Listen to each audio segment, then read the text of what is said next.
Hi, this is Chris Bell, and this is my pre-assignment for figuration and movement.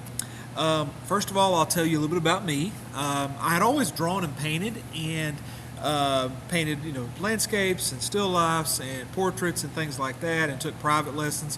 But when I graduated high school, I was offered an apprenticeship under the British-born artist Julian Davis in Asheville, North Carolina, and but the Great Recession happened right about then, and so I eventually left my apprenticeship to go to Western Carolina University, and I started off in the art department, but then I switched to the education department and history department, and began teaching thereafter. I'm currently pursuing an MFA in painting at SCAD.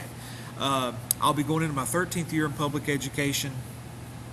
My personal artistic practice that I have been building throughout my time teaching public school centers around landscape paintings and oil. And I'm currently represented in Beaufort, South Carolina, and Blowing Rock, North Carolina, and show my landscape paintings there. This is the figurative piece that I did for this week's assignment, and with some photographic references and then some sketches that I had done on site, I put together this graphite drawing on paper. It's a 9 by 12. I like sort of candid arrangements of figures, and I think they kind of tell a story, or there's an implied story. And for this couple, we actually overheard them talking about, so they were an older couple, but they said they were on their honeymoon, and we just kind of enjoyed watching them. We saw them from day to day, and so I wanted to capture them in a graphite sketch. Normally, like I said, I paint, but it was kind of nice just to get in and draw these figures in pencil. So my experience with the human form did begin with my apprenticeship. After I would study with Davis during the day, I would attend live drawing sessions at an atelier in Asheville. Later at Western Carolina, I took a live drawing class, and that was the last time I really worked extensively with the figure, aside from a few commissions here and there, doing portrait commissions and things like that. For this class, I'm really excited to be working with the human form again, and I'm looking forward to seeing how what I've learned in painting all these years and the artists I've looked at over the years, how that can inform new work in this genre for me. The artist that I chose to show that I admire, Jenny Saville. She is from the UK, and what I like about her work is there's texture to it, there's color to it, but there's abstraction, but it's deeply rooted in classical technique.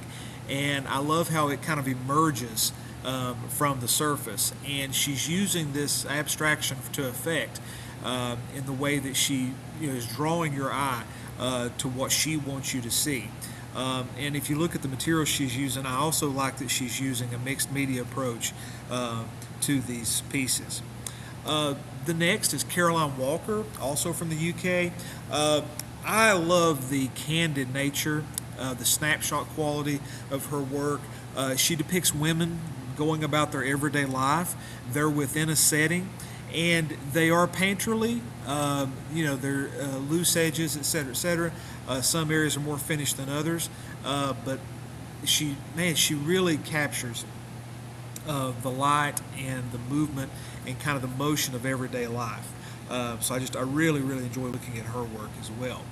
And then Ollie LeBrock, I love his work because my mentor, he turned me on to Ewan Uglow as a painter back when I was doing my apprenticeship, and this work reminds me of that, but I love his perspectives. I love there's still that casual, candid nature, but there's a graphic quality, and LeBrock worked as a digital artist for a while, and so I can see there's some carryover there in his work, but also there's still that painterliness.